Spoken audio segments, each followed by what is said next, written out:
आइए दोस्तों, बिहार एसएससी में पूर्व परीक्षाओं में पूछे गए प्रश्न यहाँ पर देखते हैं। यहाँ पर हम लोग 50+ प्रश्नों को देखेंगे। प्रश्न नंबर 1, भारत में हरित क्रांति का जनक किसे माना जाता है? तो इसका सही उत्तर होगा दोस्तों MS स्वामीनाथन।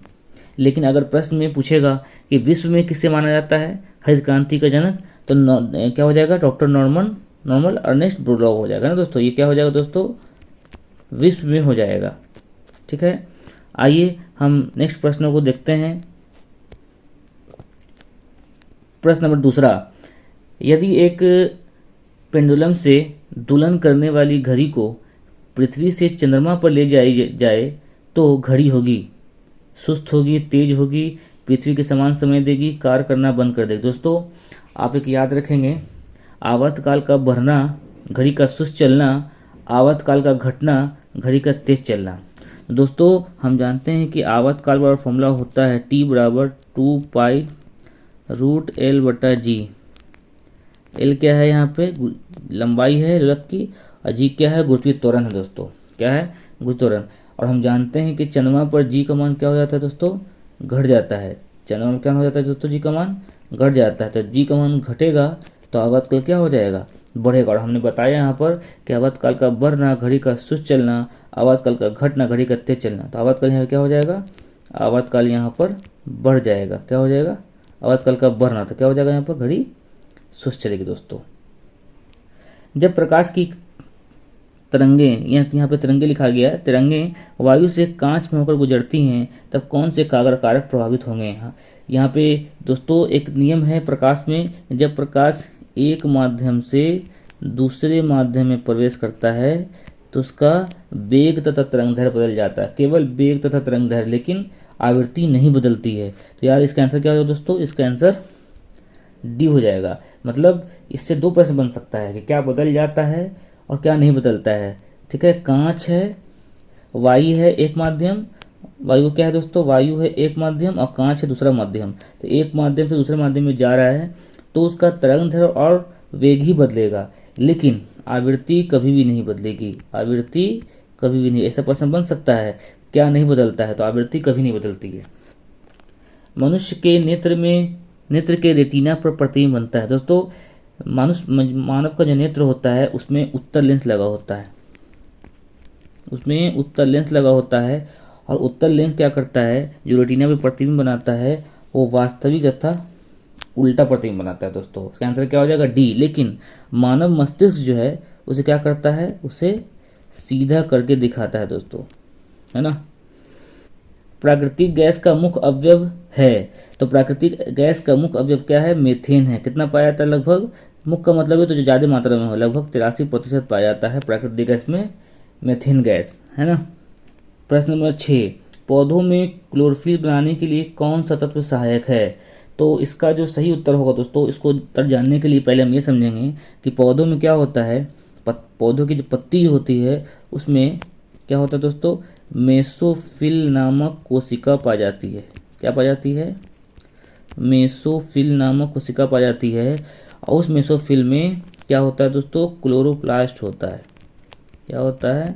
क्लोरोप्लास्ट होता है। और उसी क्लोरोप्लास्ट में क्या होता है दोस्तों? क्लोरोफिल पाया जाता है। क्या पाया जाता है? क्लोरोफिल पाया जाता है। और इसी क्लोरोफिल में क्या होता है दोस्तों? तो हमारा मैग्नीशियम होता है दोस्तों। क्या होता है? मैग्नीशियम। तो हमारा सही उत्तर क्या होगा? मैग्नीशियम। यानी मैग्नीशियम के कारण जो पत्ते का रंग होता है वो हरा होता है। प्रश्न नंबर 7, वह तापमान जिस पर सेंटीग्रेड तथा फ़ारेनहाइट थर्मामीटर की रीडिंग एक समान होती है क्या कहलाती है? इसका क्या होगा दोस्तों? -40 आंसर हो जाएगा, है ना। निम्नलिखित में कौन सा पदार्थ नाभिकीय रिएक्टर में मंदक का काम करता है? तो दोस्तों आप याद रखेंगे कि बोरॉन की छड़, कैडमियम की छड़, भारी जल और ग्रेफाइट, ये सभी क्या करते हैं? ये सभी आपका मंदक का काम करते हैं। ये क्या करता है? मंदक इलेक्ट्रॉन की गति को धीमा करता है ताकि क्या हो जाए? अभिक्रिया धीमी हो सके, है ना। तो इसका सही उत्तर क्या होगा, भारी जल होगा। अगर भारी जल नहीं होता तो कैडमियम बोरॉन की क्षय हो जाता ऑप्शन में, या कैडमियम की क्षय देता, या ग्रेफाइट देता। इसका भी सही उत्तर क्या होगा, भारी जल होगा। प्रश्न नंबर 9, इंसुलिन उत्पादित होता है। तो इंसुलिन कहाँ से उत्पादित होता है दोस्तों, तो हमारे पैनक्रियाज से होता है। लेकिन इसका और डिटेल जानना हो तो याद रखिएगा दोस्तों, जो पैनक्रियाज जो होता है, अग्नाशय होता है, वो क्या होता है, वो क्या है, आंतरिक भाग है। वो क्या है, वो अंतःभाग है, यानी अंतःभाग एवं बाह्य भाग दोनों है। तो इसके अंतःभाग को लैगरहैंस कहते हैं। क्या कहते हैं, लैगरहैंस कहते हैं। अग्नाशय के अंतःस्रावी भाग को क्या कहते हैं, लैगरहैंस कहते हैं। और लैगरहैंस में ही बीटा सेल, बहुत सारे सेल पाए जाते हैं, अल्फा बीटा गामा, लेकिन लैगरहैंस में जो बीटा सेल पाया जाता है उसी में इंसुलिन होता है दोस्तों। क्या होता है, इंसुलिन होता है। और इंसुलिन के कारण ही शरीर में मधुमेह जो जो चीनी जो होता है, वो ग्लूकोज जो होता है वो नियंत्रित होता है। ये घट जाता है तो मनुष्य में क्या होता है, इंसुलिन की मात्रा बढ़ जाती है और उसमें डायबिटीज जैसी बीमारी उत्पन्न हो जाती है। जिसका सही उत्तर क्या होगा दोस्तों, पैनक्रियाज यानी अग्नाशय हो जाएगा। मनुष्य के शरीर में पैरों की हड्डियां हैं। तो मनुष्य के शरीर में जो पैरों की हड्डियां होती है दोस्तों, उसको हम लोग टीबिया तथा फिबुला कहते हैं। लेकिन हाथ में अगर पूछेगा तो उसे हम लोग अल्ना तथा रेडियस कहेंगे। क्या कहेंगे, अल्ना तथा रेडियस कहेंगे, है ना। हाथ का पूछेगा तो अल्ना तथा रेडियस, और पैर का पूछेगा तो टीबिया तथा फिबुला। मानव शरीर में रक्तचाप नियंत्रित होता है। मानव शरीर में रक्तचाप नियंत्रित कहाँ से होता है दोस्तों, अधिवृक्क ग्रंथि से होता है। वातावरण में सर्वाधिक प्रचुर गैस है। तो वातावरण में जो सबसे ज़्यादा पाया जाता है वो नाइट्रोजन पाया जाता है दोस्तों। कितना प्रतिशत, 78%। ऑक्सीजन कितना प्रतिशत, 21%। कार्बन डाइऑक्साइड कितना प्रतिशत, 0.03%, है ना। बाकी अन्य गैस जो होता है 0.01% पाया जाता है ना। इसका सही उत्तर क्या होगा आपका, नाइट्रोजन, ए नंबर होगा, 28% नाइट्रोजन हो जाएगा, है ना। प्रश्न नंबर 13, किस कोयले में कार्बन की जो प्रतिशत मात्रा होती है वह अधिकतम होती है दोस्तों यहाँ पे इसका जो सही आंसर होगा वो आंसर होगा डी नंबर, है ना। जो एंथ्रासाइड जो है, ये चारों कोयला का प्रकार है। जो एंथ्रासाइड में जो कार्बन की प्रतिशत मात्रा होती है वो 90 से 95% होती है दोस्तों। लेकिन अगर बात करें बिटुमिनस में, तो बिटुमिनस में 88% होती है। लेकिन वहीं पीट में दोस्तों 50 से 60% होती है। और लिग्नाइट में यानी ए में 78% होती है। यानी सबसे ज़्यादा किस में होगा, तो हमारा एंथ्रासाइट में होगा। ये हमारा उत्तर होगा। इसमें एक और क्वेश्चन बन सकता है कि सबसे निम्न क्वालिटी का कोयला कौन सा होता है, तो पीट होता है। क्या होता है, पीट सबसे निम्न क्वालिटी का कोयला। आइए नेक्स्ट प्रश्नों को देखते हैं। प्रश्न नंबर 14, ओमेगा 3 इसका एक वर्ग है। इसका सही उत्तर हो जाएगा दोस्तों वसीय अम्ल। क्या हो जाएगा दोस्तों, वसीय अम्ल हो जाएगा, है ना। प्रश्न 15, निम्न में से कौन परमाणु संरचना के सिद्धांतों से संबंधित नहीं था। तो इसमें देखेंगे कि किसने किसने, मतलब कौन ऐसे व्यक्ति हैं, साइंटिस्ट हैं जिन्होंने परमाणु संबंधित किस सिद्धांत को नहीं दिया था। डाल्टन ने क्या कहा था, डाल्टन ने कहा था कि परमाणु क्या है, एक अविभाज्य कण है। एक मतलब परमाणु को हम विभाज्य नहीं कर सकते, मतलब इन्होंने दिया था, तो ये तो हमारा उत्तर नहीं होगा। रदरफोर्ड ने क्या किया था कि परमाणु के नाभिक की खोज की थी, मतलब ये भी उत्तर नहीं होगा।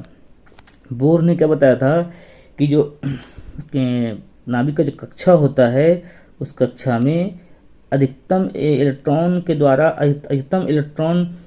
द्वारा चक्कर लगाने वाली संख्या, मतलब उसमें कितना अधिकतम इलेक्ट्रॉन चक्कर लगा सकता है, उसका फॉर्मूला क्या होता है, 2n² होता है। उन्होंने कहा था कि नाभिक की कक्षा में अधिकतम 2n² इलेक्ट्रॉन चक्कर लगा सकते हैं। तो ये भी हमारा उत्तर नहीं होगा। तो हमारा सही उत्तर क्या होगा, क्यूरी होगा। तो ये परमाणु संरचना के सिद्धांत से संबंधित नहीं है। आइए नेक्स्ट प्रश्नों को देखते हैं। हाइड्रोजन के समस्थानिकों की संख्या है। दोस्तों हाइड्रोजन के जो समस्थानिक होते हैं वो 3 होते हैं। पहला हो गया प्रोटियम यानी H11, दूसरा हो गया ड्यूटेरियम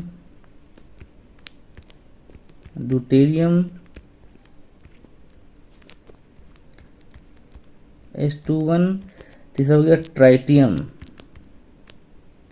ट्राइटियम H31 है ना।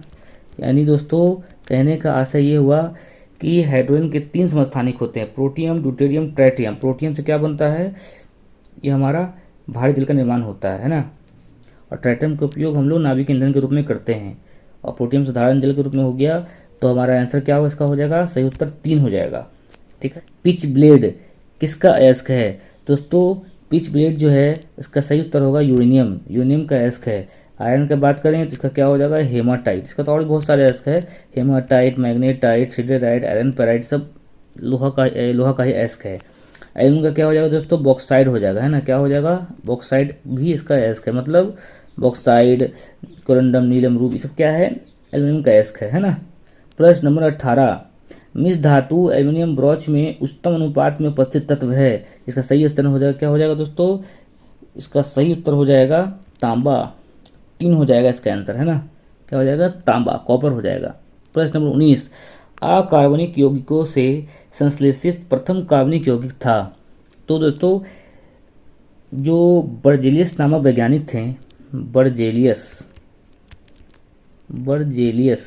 उन्होंने कहा था कि प्रयोगशाला में किसी भी कार्बनिक यौगिकों को नहीं बनाया जा सकता, लेकिन सबसे पहले बोहलर नामक जो वैज्ञानिक थे उन्होंने यह सिद्ध किया। उन्होंने क्या किया, प्रयोगशाला में पहली बार कार्बनिक यौगिकों को बना दिया।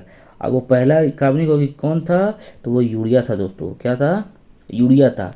मतलब NH2CONH2, इन्होंने कार्बनिक यौगिक यानी यूरिया जैसे कार्बनिक यौगिकों का निर्माण सर्वप्रथम प्रयोगशाला में कर दिया, है ना। सिरके का pH मान लगभग कितना होता है। ऐसे इसका उत्तर हम सोच सकते हैं कि सिरका क्या होता है, अम्ल होता है, तो उसका आंसर तो 7 से कम ही होगा। लेकिन इसका आंसर यानी 7 या 8 तो कतई नहीं होगा। ठीक है। अब बचा 3 और 1 एग्जैक्ट याद रखना है। तो सिरके का जो pH मान होता है दोस्तों वो होता है 2.3 से 3.4 के बीच में। यानी उसका सही उत्तर हम क्या दे सकते हैं, ये हमारा राइट आंसर होगा दोस्तों। ये क्या होगा, राइट आंसर होगा हमारा। 3 जो है वो सिरके का pH मान लगभग में हम मान सकते हैं क्योंकि बीच में है ना। प्रश्न नंबर 21, प्रकाश संश्लेषण का प्राथमिक उत्पाद है। तो प्रकाश संश्लेषण में ये क्या होता है दोस्तों, जब जल जो है प्रकाश संश्लेषण जो अंदर में अभिक्रिया होता है तो सबसे पहले क्या बनता है दोस्तों, वो ग्लूकोज बनता है। सबसे पहले क्या बनता है, ग्लूकोज बनता है और और ऑक्सीजन गैस बनता है ना, ऑक्सीजन बाहर निकालता है। मशरूम है, तो मशरूम क्या है दोस्तों, तो मशरूम जो है, मशरूम एक कवक है। मशरूम क्या है, एक कवक है। यह प्रकंद का एक उदाहरण है, जिसका सही उत्तर हो जाएगा दोस्तों अदरक। अदरक और हल्दी जो है वह प्रकंद का उदाहरण होता है। प्रश्न नंबर 24, सबसे जोर से बोल सकने वाला जंतु है। दोस्तों अगर इसका सही उत्तर देखा जाए तो अगर इसका तो आंसर नीली वेली हो सकता है, लेकिन आदमी का अगर बात करते हैं तो इसका आंसर आदमी ही होगा। प्रश्न नंबर 25, प्रकाश संश्लेषण तथा श्वसन का सामान्य उत्पाद है। दोनों का जो एक समान उत्पाद होता है दोस्तों वो जल होता है। वो क्या होता है दोस्तों, जल होता है। यह अंतःस्रावी ग्रंथि का एक उदाहरण है। दोस्तों इससे पहले हमने पढ़ा था कि अंतःस्रावी ग्रंथि में वो क्या हो जाएगा, वो अग्नाशय अंतःस्रावी बाह्यस्रावी दोनों प्रकार की ग्रंथि है। लेकिन यहाँ पे क्या हो जाएगा दोस्तों, यहाँ पे क्या हो जाएगा, थायराइड जो हो जाएगा वो एक अंतःस्रावी ग्रंथि है, मतलब अंदर की ग्रंथि है ना। आइए प्रश्न नंबर 26 को देखते हैं, 27 को देखते हैं। निम्न का कारण विषाणु है, टेटनस, कुष्ठ रोग, रेबीज, प्लेग। दोस्तों इसको अगर याद रखना है कि विषाणु से कौन कौन सी बीमारी होती है, इसको आप याद रख सकते हैं। चर्बी इन मस्तिष्क में पिघलकर जूते को ऐसा खराब किया कि मैं बीमार हो गया। क्या हो गया, मैं बीमार हो गया। मतलब चा से हो गया दोस्तों चेचक, रा से रेबीज, इन से इन्फ्लुएंजा, पी से पोलियो मान सकते हैं, जू से जुकाम, ठीक है, खा से खसरा। ये दोस्तों हमारा क्या है, विषाणु से होने वाली बीमारी है। तो यहाँ पे क्या बोल रहा है दोस्तों, क्या हो जाएगा, तो क्या हो जाएगा यहाँ पे रेबीज। रेबीज क्या हो जाएगा दोस्तों, विषाणु से होने वाली बीमारी हो जाएगी। प्रश्न नंबर 28, लक्स इसकी इकाई है। लक्स जो है वो प्रदीप्ति की इकाई है।